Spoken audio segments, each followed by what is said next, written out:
Hi, welcome to the Destin Business Forum, brought to you by the Destin Area Chamber of Commerce and sponsored by Beach Walk Cafe, Henderson Park.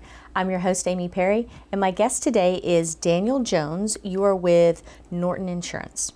That's right. And I hear you've been with Norton Insurance your entire life. I have been. That sounds interesting. Tell me all about it. Well, it's a family business. Okay. My granddad, Hugh Norton, started in Atlanta in insurance, back when insurance, I call it the Wild West of insurance. It was a really growing industry in the 40s and 50s, and he got into it starting in claims.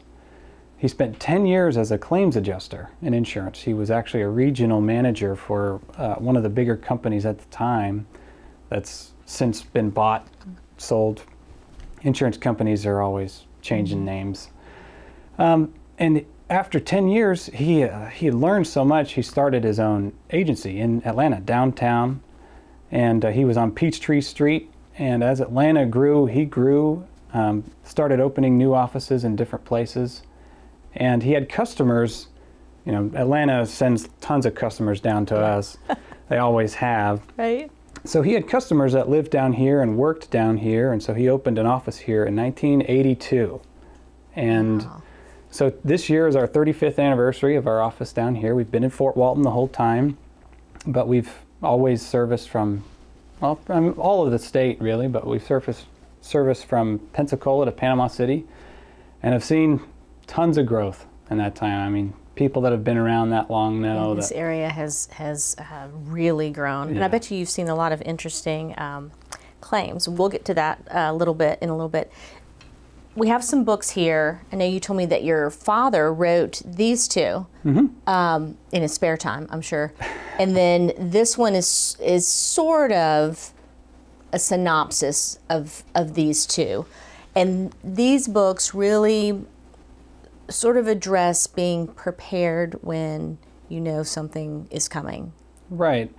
Yeah, we've tried to do more than just sell people insurance. We want to educate them, help them, and answer questions for them. Both of these, well, all of these are available for free at our office if anyone wants to stop by, or just call us and I'd be happy to bring one.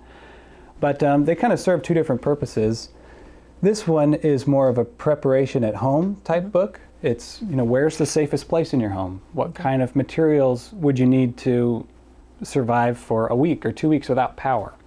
You know, things that, you know, we're learning are very relevant. Yeah, really. With the latest storms and, you know, what those people in Puerto Rico are going through. You know, you can only be so prepared, but the more prepared, the better. And it's kind of a how-to guide. It gives, there's a list of the 100 items most likely to be scarce during a disaster. Okay. And they're very interesting things. Like the number one thing I think is generators. That makes sense. I mean, I would think that. But I bet it has some other things that you just wouldn't think of. Some other things, yeah, you wouldn't think of, like extra toilet paper. Right. Again, I'd probably think of that one, water. But I bet you there are some on that. Some interesting ones. The other book is If You Were to Evacuate. And it's a game plan on how to prepare to evacuate. Where would you go? You know, really thinking about it ahead of time. And again, it's got a lot of good detail about communicating, planning, especially working with families and businesses. And yeah, like you said, this one is a shorter, I think it's 20 pages. It takes a lot of the concepts and makes it into more of a checklist. Like a list. Okay. Yeah, you know, have I thought of these things? I would imagine, you know, those of us that live here have been through the storms, kind of know how it is. I think it's still very useful, and I'm dying to know what's on that 100 list. But people who like have second or third homes here, that's probably going to be a lot more valuable to them. Yeah, that's really what this was written for, to help people that have second homes down here that aren't familiar with the history of the area. You know, hurricanes, it seems they come every 10 years. It's hard to, you know, I'm not a weather scientist on that. Right. But the last 12 years, up until this year, had absolutely nothing, and a lot of homeowners have only been here 10 years or less. So we're trying to give them some material that they can find useful for their own preparation, since they haven't seen it before. Or something. Okay, so let's get to what you do. You do commercial. Yes, our agency handles all kinds of insurance. We do homes and cars and rental homes and condos. I specifically work with businesses, real estate, property insurance, workers' compensation, general liability for all kinds of businesses. We do a lot of construction, a lot of contractors, but we also do lots of retail and small businesses, startups, that kind of thing. And we were talking before we started shooting this segment that, in insurance, I'm sure people can just go online. Everybody can go online and do everything, it seems like. But you can go online and probably find some insurance. What you bring to the table, if somebody goes to an agency, I would imagine you can, number one, tell them what type of insurance. If it's somebody starting a new business, oh, I didn't know I needed workers' comp, or I didn't know I needed liability for this or that. So you could tell them, right, what type of insurance they need.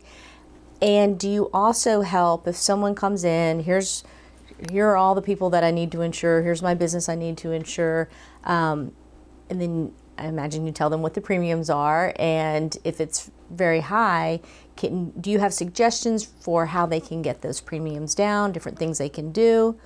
Yeah, absolutely. I think a lot of people are anxious and excited when they start a business, and there's so many steps they have to follow. I actually did a whole blog post on the steps and in what order you need to do to start a business, to form an LLC, to get tax exempt, whatever you got to, I made kind of a list of that. But yeah, they just want to get started and get working. And it's not until someone tells them, well, you have to have workers' comp insurance, that they come to us. So a lot of times we're a little late in the process. But we're there to help advise and help them answer those kind of questions that they're not going to get anywhere else. Where else would somebody give them advice on insurance, and especially for saving money on insurance? If you buy it directly online or to an insurance company, they're not going to want you to know how to save money on that. They want to charge you as much as they can. But we're there to help. Workers' comp especially, it's governed by the state. The price is a set rate. All of the workers' comp companies will give you the same price. Okay. The difference between the companies, and we represent 5 or 10 different workers' comp companies, is some of them will give you benefits for being claim-free. And the benefits are different. You can have, they're called dividends. So you can go to one company that offers a better dividend than another based on being claim-free. And I prefer to work with those companies that give something back. Sure. And there's also 2 different major credits that you can get on workers' comp: a drug-free workplace credit and always good. And a safety credit.